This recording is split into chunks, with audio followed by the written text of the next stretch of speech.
First হচ্ছে আমরা আজকে যে টপিকটা স্টাডি করব সেটা হচ্ছে हिंदू सक्सेशन एक्ट 1956। यहाँ में क्या है, यहाँ में ये है हम लोग सक्सेशन के ऊपर डिस्कस करेंगे।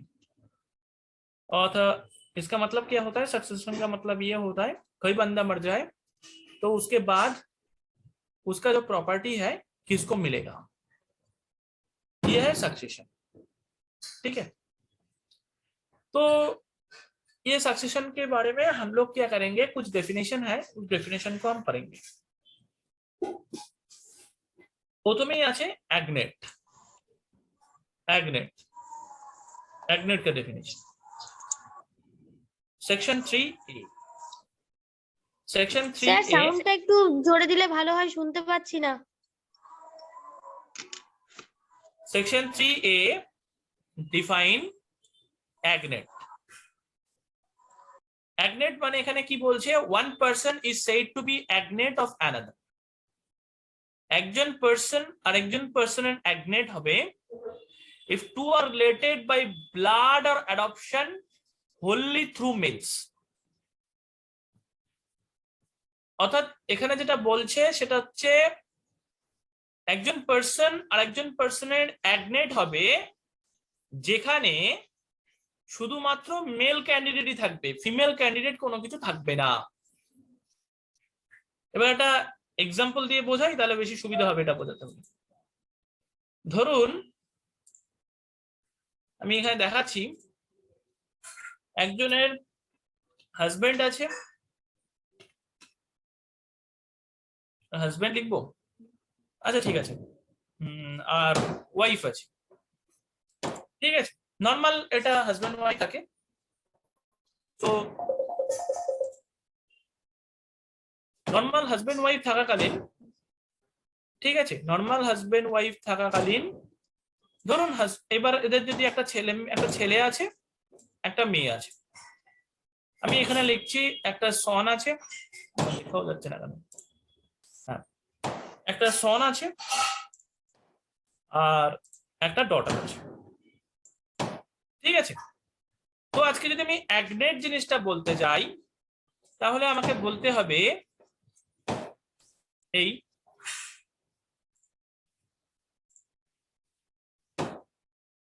এই এই যে পাঁচটা আপনারা দেখতে পাচ্ছেন, এখানে দেখুন হাজবেন্ড আছে, এখানে দেখুন হাজবেন্ড আছে, এখানে দেখুন তার হাজবেন্ডের ছেলে আছে, এখানে দেখুন তার ছেলে আছে। এই পাঁচটা হচ্ছে অ্যাগনেট, অর্থাৎ এখানে কোনো ফিমেল ক্যান্ডিডেট কিন্তু নেই, এটাকে বলা হয় অ্যাগনেট। এই ছবিটা আমি দেখলাম, ছবিটা বলতে গেলে এক্সাম হলেও কিন্তু আঁকতে হবে এইভাবে।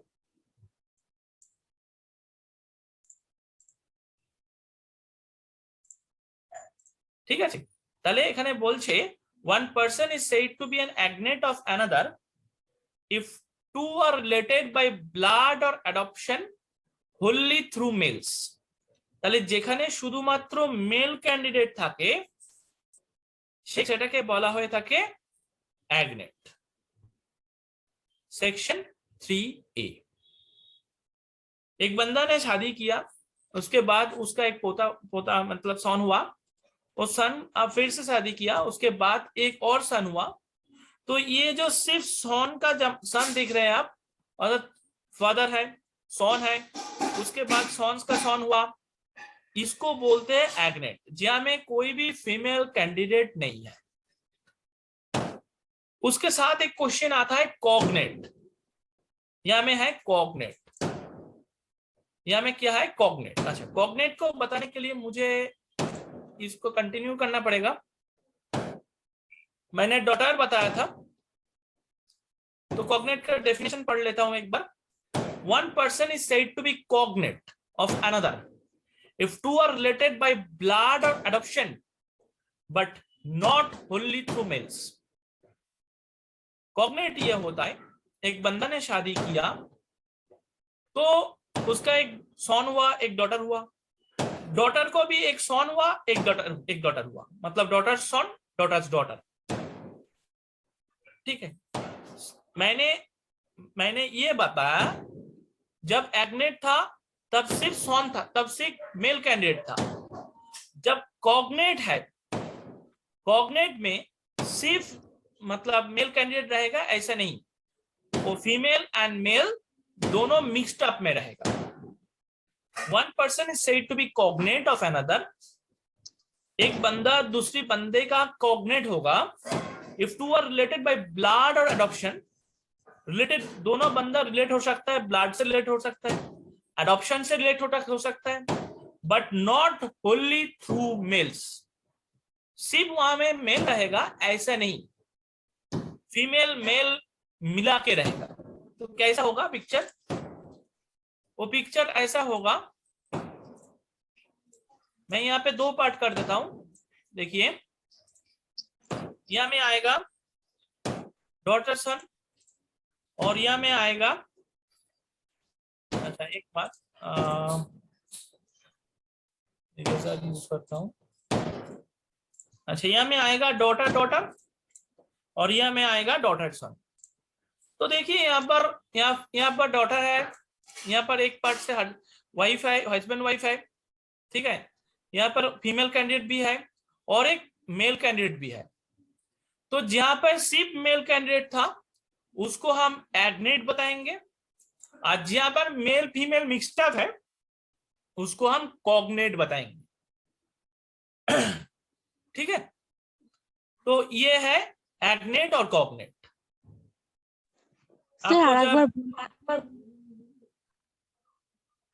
একজন হাজবেন্ড ওয়াইফ আছে, তার একটা ছেলে আছে, তারপর ছেলে যখন বিয়ে করলো তার আরেকটা ছেলে হলো। এখানে শুধুই মেল ক্যান্ডিডেট, এখানে ফিমেল ক্যান্ডিডেট কিন্তু কিছু নেই। আমি দেখছি ওয়াইফ বাদ, ওয়াইফকে হাটাও, ওয়াইফের কোনো ব্যাপার এখানে নেই। আমি দেখছি এখানে শুধু ছেলে আছে, তো সেটাকে বলা হয় তাকে অ্যাগনেট। আর এবারে হাজবেন্ড রয়েছে, তার একটা মেয়ে আছে, মেয়ের আবার একটা ছেলে হয়েছে, এটাকে বলে কগনেট। কগনেটের মধ্যে ছেলে মেয়ে মিক্সড আপ থাকে, আর অ্যাগনেটের মধ্যে শুধুই ছেলেই থাকবে। এটা হচ্ছে অ্যাগনেট অ্যান্ড কগনেট।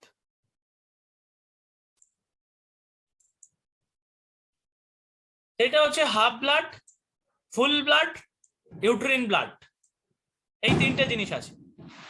আমি এই তিনটে জিনিস পড়বো এখন, হাফ ব্লাড, ফুল ব্লাড, ইউটেরিন ব্লাড। এই তিনটে জিনিস পড়তে জানতে গেলে দুটো ডেফিনেশন আছে এখানে, এই যে একটা ডেফিনেশন আর এই একটা ডেফিনেশন, এই দুটো ডেফিনেশন পড়লেই এই তিনটে পার্ট পড়া হয়ে যাবে। Two persons are said to be related to each other by full blood when they are descendant from a common ancestor by the same wife। अच्छा, दो बंदे एक ही मतलब रिलेट है एक साथ, कैसे रिलेट है? फुल ब्लड से, जिसका डिसेंडेंट मतलब यहाँ पे लिखा है when they are descendant from a common ancestor but by same wives। जब डिसेंडेंट होगा तब उसका जो एसेंडेंट है वो सेम होना चाहिए। मतलब एक दिखाता हूं, यहाँ पर पिक्चर दिखाता हूं तो और भी ज्यादा क्लियर हो जाएगा। एक हस्बैंड है, एक वाइफ है, ठीक है, और इसका सन है। ये सन को बताते हैं डिसेंडेंट और इसको बताते हैं एसेंडेंट। ये एसेंडेंट कहा जाता है और ये सन का डिसेंडेंट कहा जाता है। तो यहां में बताया गया है, एक बार एग्जांपल देख लेता हूं। एक बार क्या बताया? Two persons are said to be related to each other by full blood when they are descendant from a common ancestor but same wives। तो यहां में बताया दो पर्सन एक दूसरे के साथ रिलेट है, फुल ब्लड से रिलेट है। फुल ब्लड कब होगा? जब कॉमन एंसेस्टर एक होगा। यहां में देखिए कॉमन एंसेस्टर एक ही है, हस्बैंड और वाइफ। यहां में दो हस्बैंड नहीं है, दो वाइफ भी नहीं है, एक सन है, सन का जो कॉमन एंसेस्टर है वो एक ही है। तो इसको बताते हैं ফুল ব্লাড। অর্থাৎ এখানে তা বলছে সেটা হচ্ছে দুজন পার্সন একে অপরের সাথে যুক্ত আছে, ফুল ব্লাডের মাধ্যমে যুক্ত আছে, যখন তাদের ডিসেন্ডেন্ট আছে এবং ডিসেন্ডেন্টটা কোথা থেকে এসছে না কমন অ্যানসেস্টর সেম ওয়াইফ, একজন নির্দিষ্ট একজন ওয়াইফের থেকে কমন অ্যানসেস্টর তারা, ঠিক আছে, from a common ancestor by the same wife, অর্থাৎ একজন কমন অ্যানসেস্টর তার থেকে এসছে এবং সেখানে একজনই ওয়াইফ থাকবে, দুজন ওয়াইফ থাকবে না বলতে গেলে। তো এটাকে বলা হয়, এটাকে নর্মালি ক্ষেত্রে আমরা কি বলতে পারি, এটাকে নর্মালি ক্ষেত্রে আমরা বলতে পারি ফুল ব্লাড। যখন আমরা ফুল ব্লাড লিখবো তখন আমাকে কিন্তু এটা লিখতে হবে, এই ছবিটা আঁকতে হবে, এটাকে বলে ফুল ব্লাড। এটাকে কি বলে, এটাকে বলে হচ্ছে ফুল ব্লাড। এবার আমরা পড়বো হাফ ব্লাড।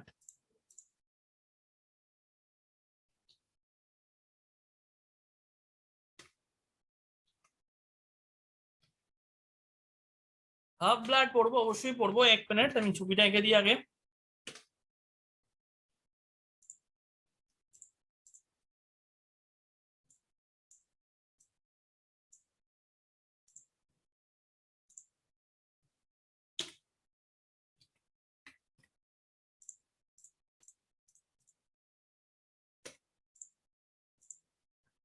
এটাকে আমরা বলবো হাফ ব্লাড।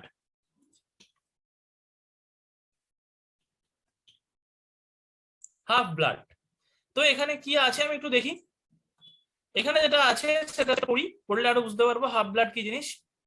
এখানে বলছে, এই লাইনটা এখানে কমন আছে, সেটা হচ্ছে and by half blood when they are descendant from a common ancestor but different wives। मैंने पहले जब बताया था जो कॉमन एंसेस्टर है, कॉमन एंसेस्टर क्या था यहाँ पर हस्बैंड, और वहां पर वाइफ एक ही था। बट यहाँ में जब कॉमन एंसेस्टर रहेगा हस्बैंड, बट वाइफ कितना रहेगा, एक से ज्यादा वाइफ रहेगा। मतलब एक हस्बैंड होगा, 2 वाइफ होगा, एक वाइफ का एक सन होगा, एक डॉटर होगा, 2 सन भी हो सकता है, 2 डॉटर भी हो सकता है। तो यहाँ में क्या बताया, बाय हाफ, जब आप लोगों को हाफ ब्लड लिखना पड़ेगा तब आपको पूरा ही लिखना पड़ेगा, मतलब पूरा यहाँ से पूरा लिखना पड़ेगा, इतना पूरा लिखना पड़ेगा। The 2 persons are said to be related to each other by full blood when they are descendant from a common ancestor by the same wife। ये लिखना पड़ेगा, ये फुल ब्लड है। उसके बाद लिखना पड़ेगा by half blood when they are descendant from a common ancestor। descendant तो रहेगा ही, ये जो एस है, ये डी है, ये डिसेंडेंट है, मैंने बताया अभी बताया आप लोगों को। बट यहाँ में क्या मतलब, कॉमन एंसेस्टर भी है, बट डिफरेंट क्या है यहाँ पर, यहाँ में डिफरेंट ये है, एक से ज्यादा वाइफ है। जब एक से ज्यादा वाइफ होगा तब उसको हम हाफ ब्लाड बताएंगे। অর্থাৎ আমি এখানে যেটা বললাম সেটা হচ্ছে এটাই, যে আমি এখানে ছবিটা দেখালাম, আবার দেখাচ্ছি। সেটা হচ্ছে যখন একজন হাজবেন্ড থাকবে, তার 2টো ওয়াইফ থাকতে পারে, তাদের একটা করে সন একটা করে ডটার হতে পারে, সেটাকে বলবে হাফ ব্লাড। আর একটা ছবি আমি দেখাবো, কোথায় দেখাই, আচ্ছা এটা মুছতে হবে, আমি মুছে দিচ্ছি এটাকে।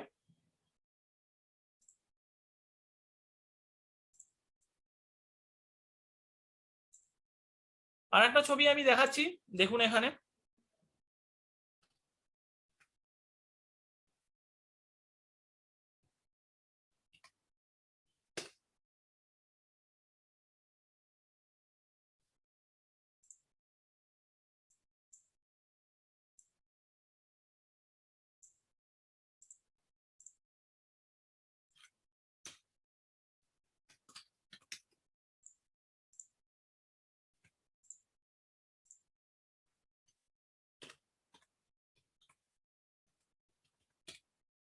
এটাকে বলে হচ্ছে ইউট্রিন ব্লাড।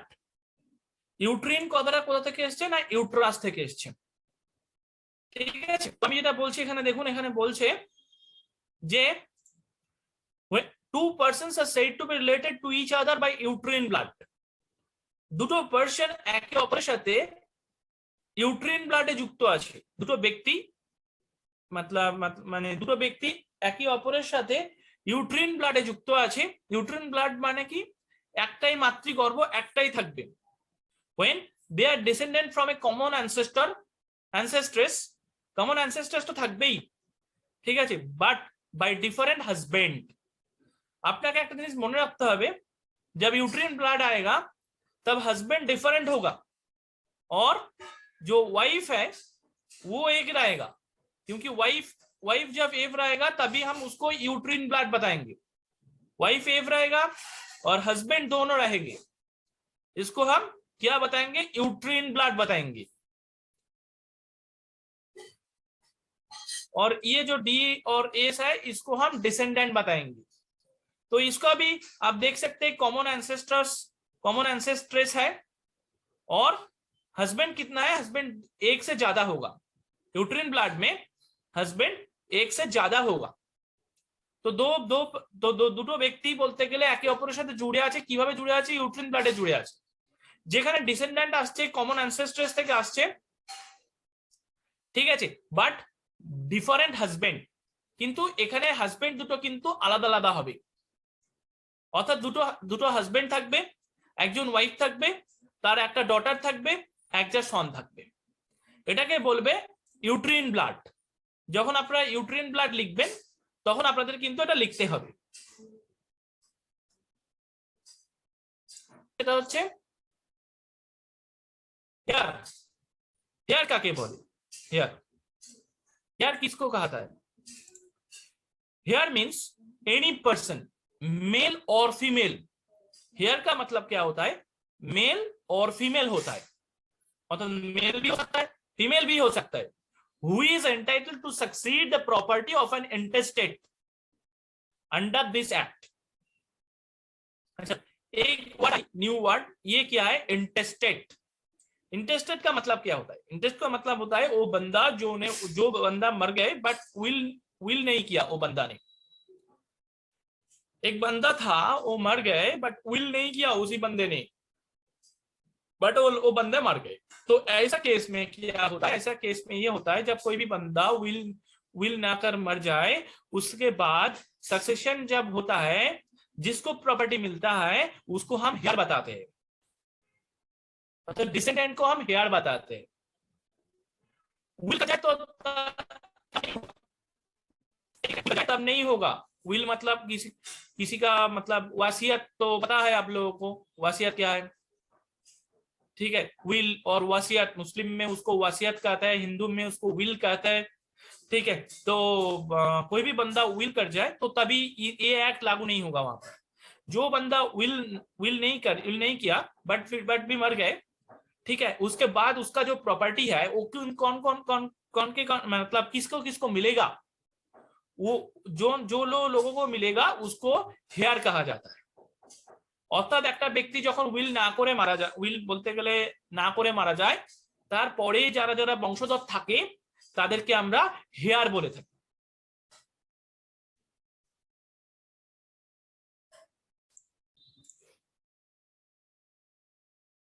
এখানে আছে general rules of succession in case of males.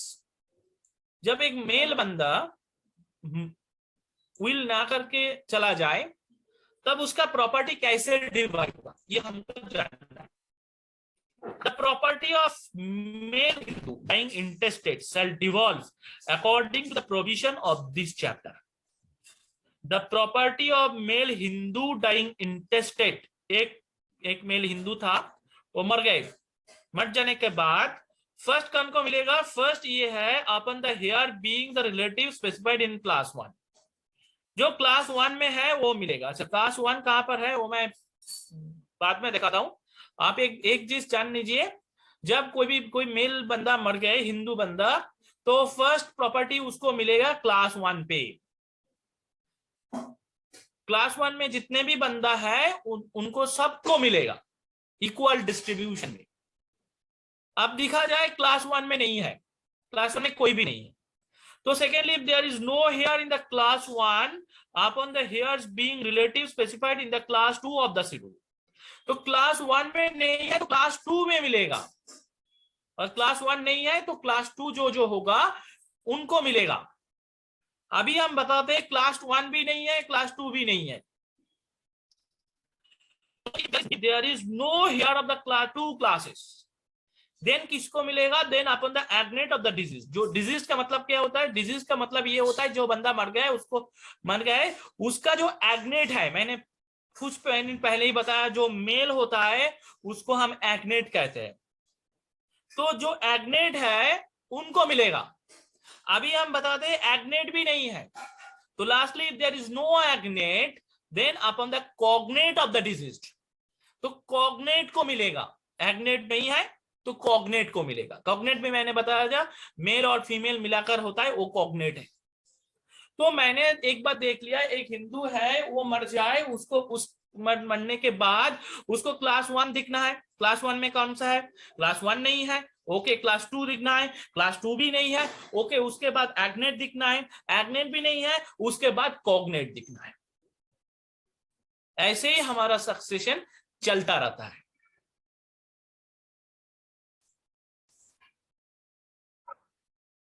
এই যে এখানে এখানে বলা আছে, এই যে এখানে লেখা আছে ক্লাস 1 এন্ড ক্লাস 2, অর্থাৎ ওখানে যেটা বললো যে ক্লাস প্রথমে দেখা হবে ক্লাস 1, এই যে ক্লাস 1 এই এতজন আছে ক্লাস 1, এদের মধ্যে কিন্তু ইকুয়ালি ডিভাইড হয়। যখন একজন ব্যক্তি মারা যায় তার ছেলে থাকতে পারে, মেয়ে থাকতে পারে, বিধবা বউ থাকতে পারে, মা থাকতে পারে, ठीक है। सन ऑफ प्रीडिसीज सन, इसका मतलब होता है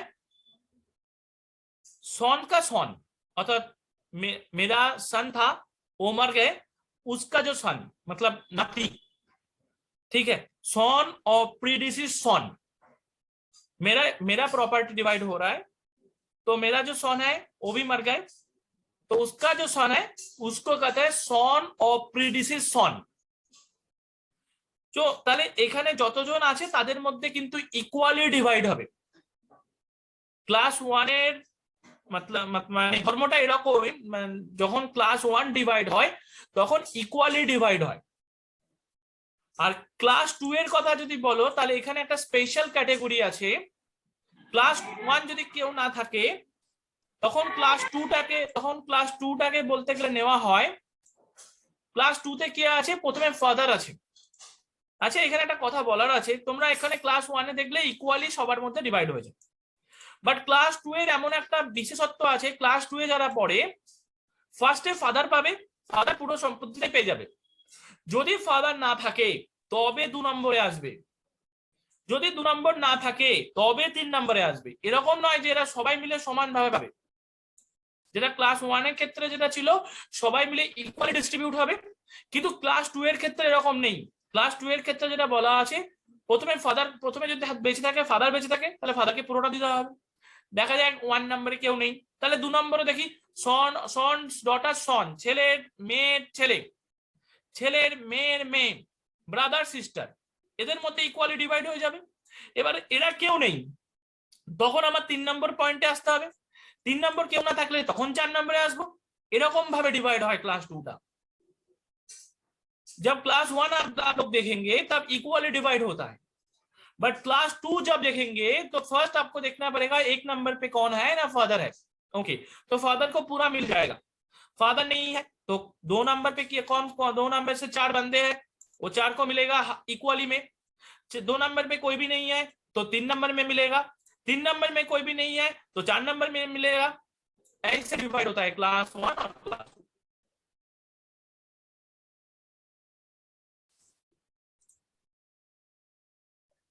সেকশন 9 বলছে among the hairs specified in the schedule, শিডিউলে যে যে হেয়ার গুলোর কথা বলা আছে, those in the class 1 shall be simultaneously to the exclusion of all other hairs। Class 1 এ যেগুলো আছে সেগুলোকে আমরা ফার্স্ট এন্ট্রি নরমালি বলতে গেলে এখানে বললো those in the class 1 shall take simultaneously, মানে ইকুয়ালি ভাবে তারা পাবে to the exclusion of all other hairs। অর্থাৎ ক্লাস 1 এ যদি কেউ থেকে থাকে তাহলে পুরোটাই ক্লাস 1 এ যারা যারা আছে সবাই তারাই পেয়ে যাবে, তখন আর ক্লাস 2 এর কোনো ব্যাপার নেই।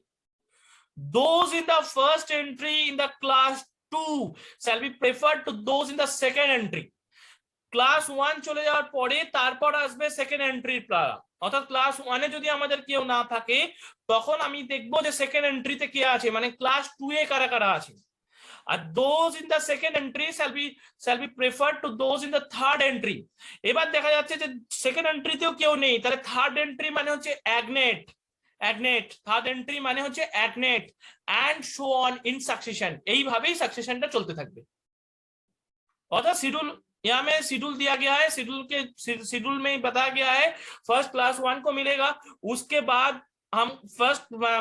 बाद हमको सेकेंड एंट्री क्लास 2 में मिलता है, तो क्लास 2 में मिलेगा। क्लास 2 भी नहीं रही तो थर्ड एंट्री एग्नेट को कहा जाता है, थर्ड एंट्री। उसके बाद जो ऐसे ही चलते, उसके बाद कॉग्नेट आता है, मैंने अभी भी पढ़ा है, तो ऐसे ही चलता रहेगा। ये है सेक्शन 9। अभी लेता हूं सेक्शन 10। सेक्शन 10 में है, सेक्शन 10 थोड़ा डिफिकल्ट है, तो कोशिश करिए समझ में आ जाएगा। Section 10, the property of the intestate shall be divided among the heirs in the class 1 of the schedule in accordance with the following rules। अच्छा, तो फर्स्ट आता है रूल नंबर 1। तो रूल नंबर 1 में क्या है, मुझे ड्रॉ तो करना ही पड़ेगा रूल नंबर,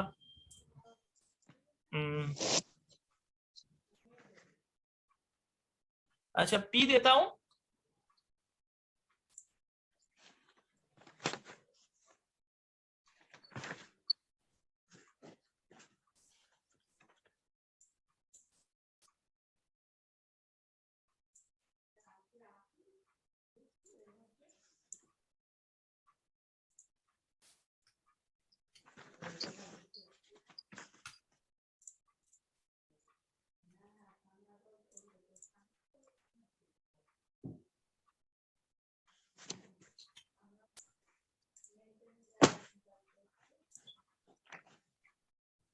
ओके, अभी हम पढ़ेंगे class number 10, section number 10। Section number 10 में क्या है एक बार देखता हूं। सेक्शन नंबर 10 का रूल 1 में बताया गया है द इंटेस्टेड विडो। अच्छा, यहाँ में क्या बताया, the property of the intestate shall be divided in the class 1, अच्छा, of the schedule in accordance with the following rules. अच्छा, फर्स्ट अर्थात जो बंदा मर गए उसका क्लास 1 को अभी हम डिवाइड कर रहे हैं, अभी क्लास 1 को डिवाइड करेंगे, ठीक है। तो क्लास 1 को कैसे डिवाइड करेंगे, यहाँ पर बताया गया है इंटेस्टेड विडो। और तो फर्स्ट कौन को मिलेगा, फर्स्ट रूल 1 में बताया गया इंटेस्टेड विडो, जो बंदा विल नहीं किया मर गए उसका जो विडो है, उसका विडो, और if there is more widows than one, all the widows together shall take 1 share। अच्छा, यह में कितना शेयर है, एक बंदा मर गए, यहाँ में दो विडो है, तो दो विडो को 1 शेयर मिलेगा, दोनों को मर्ज करके एक शेयर मिलेगा। मतलब अब हम इसको डिवाइड करेंगे तो मुझे मिलेगा ऐसे, मुझे दो, मतलब ये टोटल डिवाइड होगा 1 डिवाइडेड बाई 3,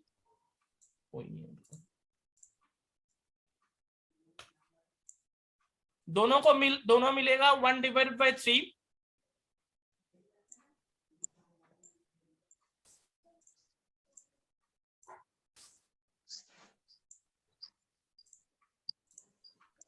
इसको भी मिलेगा 1 डिवाइडेड बाई 3, इसको भी मिलेगा 1 डिवाइडेड बाई 3। तो यहां में फर्स्ट जो विडो है, फर्स्ट रूल में क्या बताया, फर्स्ट रूल में जो बताया एक विडो हो, एक के ज्यादा हो, सबको एक ही मिलेगा। ऐसा नहीं जो इसको एक मिला दूसरे को और एक मिला, ऐसा नहीं होगा। दोनों विडो हो, 3 विडो हो, 4 विडो, 10 विडो, 100 विडो हो, सबको एक ही मिलेगा। और यहाँ पे जब प्रॉपर्टी डिवाइड होगा तो ऐसे डिवाइड होगा, टोटल प्रॉपर्टी हम 1 रखकर चलते हैं, तो वहां पर 1 divide by 3, 1 divide 3, 1 divided by 3 ऐसे चलेगा। आपको ये जो मैंने दिखाया, मैंने वीडियो तो मैं दे दूंगा, ये जो मैंने दिखाया इसको एग्जाम हॉल में आपको लिखना पड़ेगा, मैं बार बार बताता हूं। ठीक है, तो फर्स्ट आ गया रूल 1। तो रूल 1 को क्या बता दिया, जो एक बंदा मर गए, তো মার জানি একজন ব্যক্তি মরে যাওয়ার পরে তার ক্লাস 1 এর যে পার্টটা আছে, অর্থাৎ যখন উইডোর কথা হচ্ছে, তো উইডো যদি কথা বলি তাহলে উইডোর কথা বললে যেটা আমাকে প্রথমেই বলতে হবে সেটা হচ্ছে উইডো যদি একটা থাকে তাহলে তো সে পাচ্ছেই, ভালো কথা। একের বেশি যদি উইডো থাকে, ঠিক আছে, সেক্ষেত্রে সবাই মিলে একটা অংশ পাবে। আমি ধরে নিলাম আমার 4খানা বউ, একটা মেয়ে একটা ছেলে, তো 4টে বউ মিলে একটাই অংশ পাবে। আমার মেয়ে একটা অংশ পাবে, একটা ছেলে অংশ পাবে, টোটাল 3টে ভাগ হবে। এরকম নয় 4 বউ তারপর মেয়ে ছেলে টোটাল 6খানা ভাগ হয়ে যাবে প্রপার্টি, না, প্রপার্টি 3টেই ভাগ হবে। যতগুলো বউ থাকবে সবাই মিলে একটা পাবে, ছেলে একটা পাবে, মেয়ে একটা পাবে। এটা বলছে রুল 1। এবার আমি রুল 2 এ আসি। রুল 2 এ বলছে surviving sons and daughter and mother of the intestate shall take 1 share. আচ্ছা, এবার উইডোটাকে ছেড়ে দেওয়া হলো। আচ্ছা, এবার উইডোটাকে যদি আমি ছেড়ে নাও বা দিই, আচ্ছা ঠিক আছে, উইডো আমি রাখছি বলতে গেলে, বাট এখানে এটা একটু আলাদা হয়ে যাবে। আমি একটু আঁকছি এটাকে।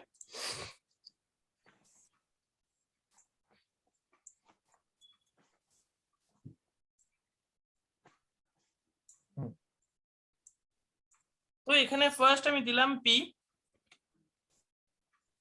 তো এই পি এর বলতে গেলে মাদার আছে,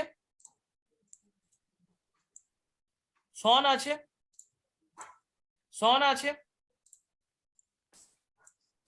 ডটার আছে।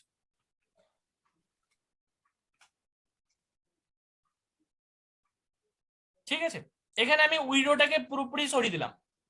তো এখানে যদি ডিভাইড হয় তো প্রপার্টিটা কিভাবে ডিভাইড হবে? এখানে যদি ডিভাইড হয় প্রপার্টিটা, যেটা রুল নাম্বার 2 বলছে, এখানে যদি প্রপার্টি ডিভাইড হয় এইভাবে ডিভাইড হবে। এখানে দেখুন টোটাল 4টে পার্ট, এখানে উইডোর কিন্তু কোনো গল্প নেই। যেখানে উইডোর গল্প আছে সেখানে সবগুলো উইডো মিলে একটা, বাট এখানে দুটো সন আছে, একজন ডটার আছে, একজন মাদার আছে। তো ফার্স্টেই আমি মায়ের অংশটা বলি। এক মিনিট।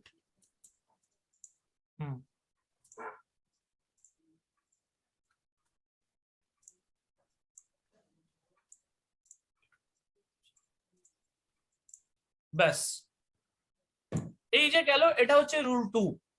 অর্থাৎ এখানে যেটা বলা আছে যে আমি দুটো ছেলে দেখালাম, কারণ অনেকের কোশ্চেন আসতেই মানে মনে হতেই পারে যে স্যার একটা ছেলে আছে তাই বলছে, বাট আমি দুটো ছেলে দিয়ে দেখালাম। এবার যদি রুল 2 বলছে surviving son daughter and mother, এখানে কে কে বেঁচে আছে? সন का सन जिंदा है, डॉटर जिंदा है एंड मादर जिंदा है। किसका? ऑफ द इंटेस्ट के, जिसका हम प्रॉपर्टी डिवाइड कर रहे हैं उसका।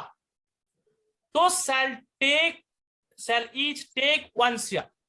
तो इसको ऐसे मिलेगा, ऐसे इक्वली डिवाइड करके मिलेगा। यहाँ पर वाइफ का पोर्शन नहीं है, जहां में वाइफ का कोई पोर्शन नहीं है तब ऐसे डिवाइड होगा। मदर को मिलेगा 1/4, सन को मिलेगा 1/4, दूसरे सन को भी 1/4, डॉटर को भी 1/4, इक्वली डिस्ट्रीब्यूट हो जाएगा।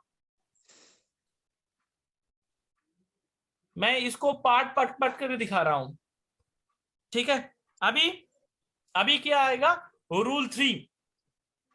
रूल 3 में क्या बता दिया हमें? बता गया है the heirs in the branch of the predeceased son or the predeceased daughter of the intestate shall take between them 1 share। अच्छा, इसको भी बताना पड़ेगा। ओके, बताता हूं।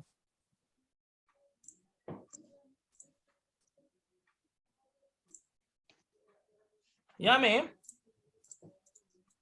में क्या आता है? एक पेरेंट्स आता है, प्रोपोजिटस, P फॉर प्रोपोजिटस, इसका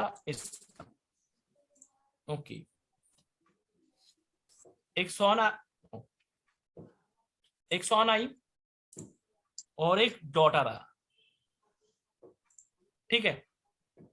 उसके बाद इसका दोनों पार्ट कर देता हूं। तो यहां में आता है सॉन्स डॉटर,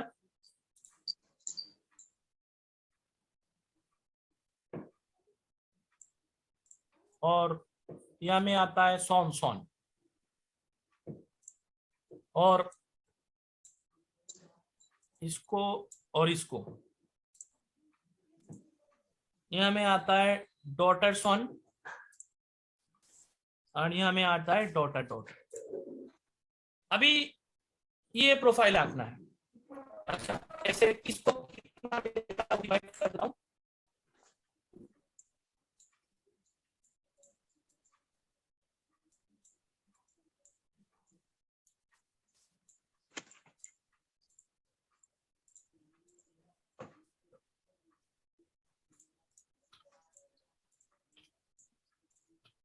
अच्छा, आपको आप एक बार क्वेश्चन पूछ रहे थे जे मतलब प्रीडिसिस सॉन किसको कहते हैं। जो ये जो पी है प्रोपोजिटस, ये एक सॉन होगा, उसका जो सन है उसका सन, तो प्रॉपर्टी किसका डिवाइड हो रहा है, इसका।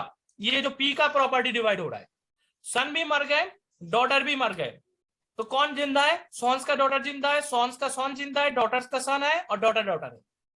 ये जो है ना, ये जो प्रोपोजिटस जिसका प्रॉपर्टी डिवाइड हो रहा है उसको प्रोपोजिटस कहा जाता है।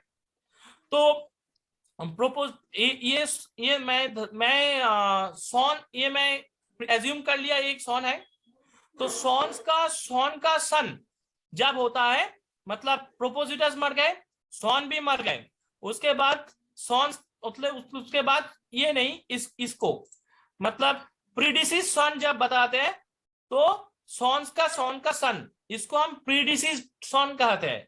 और प्रीडिसिस डॉटर कैसे कहता है, सॉन का डॉटर का, मतलब डॉटर का डॉटर, इसको हम प्रीडिसिस डॉटर कहते हैं।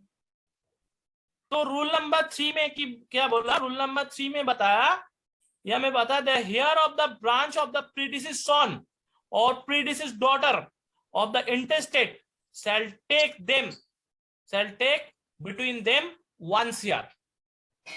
तो मैंने अभी इसको ड्रॉ किया है, तो यहाँ में क्या क्या मिला, इक्वल मिला, यहाँ में भी इक्वल मिल गए। ये हमें मैंने जो दिखाया रूल 3 में भी इक्वली मिल गए।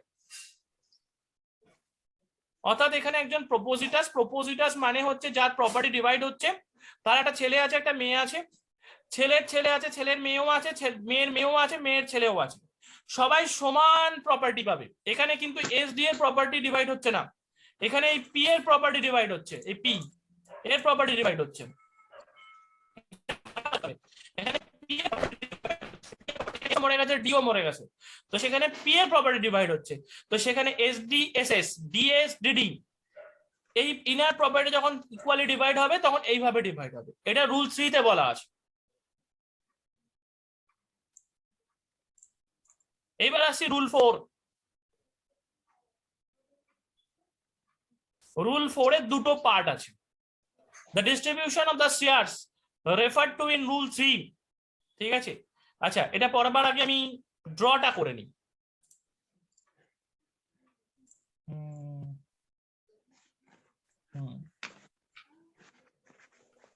পি প্রপোজিটাস,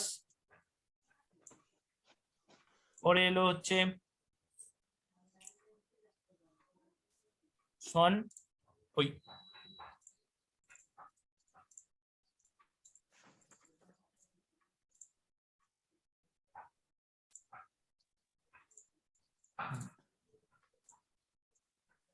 সন, এর ধরলাম 3টে পার্ট আছে,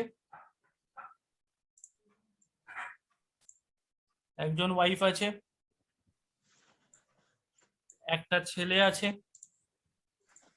একটা মেয়ে আছে। এইটা হচ্ছে রুল 4 এর 1। আচ্ছা, দ্বিতীয় ছবিটাও এঁকে রাখি। পি প্রপোজিটাস,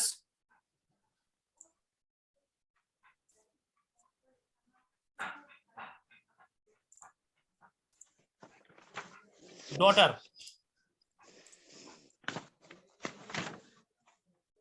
ডটার,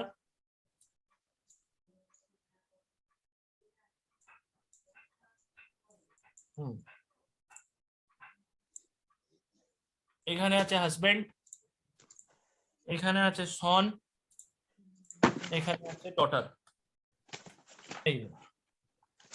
এবার এই দুটো নিয়ে আমি কারবার করব। তো ফার্স্ট আমি দেখি ফার্স্টে কি বলা আছে। ফার্স্টে বলা আছে, দেখো এখানে বলছে among the heirs in the branch of the predeceased son shall be made that his widow and surviving son daughter get equal portion and the branch of his predeceased son get the same portion। अच्छा, यह में क्या बताया, जो प्रोपोजिटस था जो मर गए, वो सन भी मर गए, तो प्रोपोजिटस का जो प्रॉपर्टी है वो किसको किसको मिलेगा, वो कैसे डिवाइड होगा, इसको अभी हम जानना है। प्रोपोजिटस का जो प्रॉपर्टी है, प्रोपोजिटस से उसके सन पे आया, तो सन तो मर गए, सन मर जाने के बाद प्रॉपर्टी किसको किसको मिलेगा।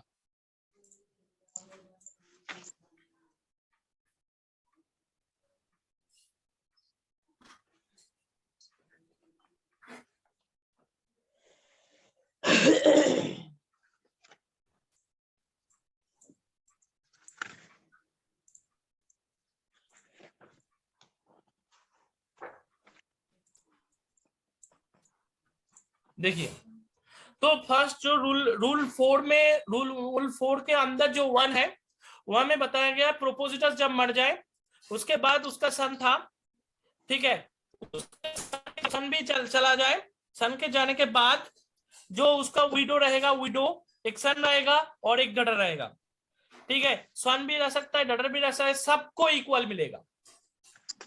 ये रूल 4 के 1 में बताया गया है, ये रूल 4 के 1 में बताया गया। और रूल 4 में दो रूल 4 के 2 में क्या बताया, रूल 4 में 2 में बताया गया है among the heirs in the branch of the predeceased daughter shall be made that the surviving son and daughter equals here। अच्छा, अब इसको हम एक बार देखेंगे। रूल 4 के 2 नंबर पे प्रोपोजिटस था, प्रोपोजिटस का प्रॉपर्टी किसको मिला, डॉटर को मिला, मतलब डॉटर की शादी हुई, ठीक है, जब डॉटर के फादर का प्रॉपर्टी डिवाइड हो रहा है, ठीक है, तब हस्बैंड को नहीं, कुछ नहीं मिलेगा, तो हस्बैंड क्या, कुछ प्रॉपर्टी नहीं मिलेगा। जब डॉटर का फादर का जब प्रॉपर्टी डिवाइड हो रहा है, हस्बैंड का फादर जो है सॉरी डॉटर्स का फादर जो है उसका प्रॉपर्टी कौन के मिलेगा, हस्बैंड को तो नहीं मिलेगा, तो किन को मिलेगा, सॉन एंड डॉटर, ये दोनों को मिलेगा।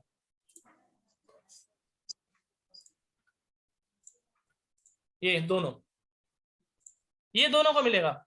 मतलब कोई भी लड़की का फादर डेथ हो जाए, लड़की भी मर जाए, मर जाने के बाद कौन सा 3 बंदे जिंदा है, उसका सन जिंदा है, उसका डॉटर है, उसका हस्बैंड है, बट हस्बैंड को कुछ नहीं मिलेगा, उनको सिर्फ सन एंड डॉटर को इक्वली मिल जाएगा।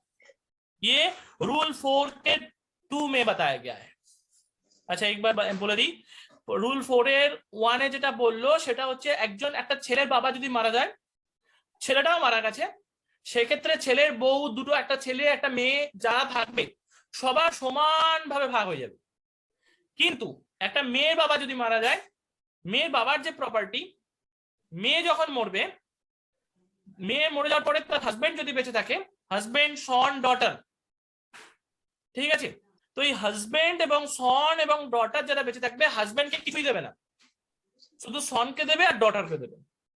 এইটা রুল 4 এর 2 এ বলা আছে। লাস্ট যে ছবিটা আঁকলাম সেটা রুল 4 এর 2 এ বলা আছে, আর প্রথম যেটা ছবিটা আঁকলাম সেটা রুল 4 এর 1 এ বলা আছে। এটা হচ্ছে সেকশন নাম্বার 10।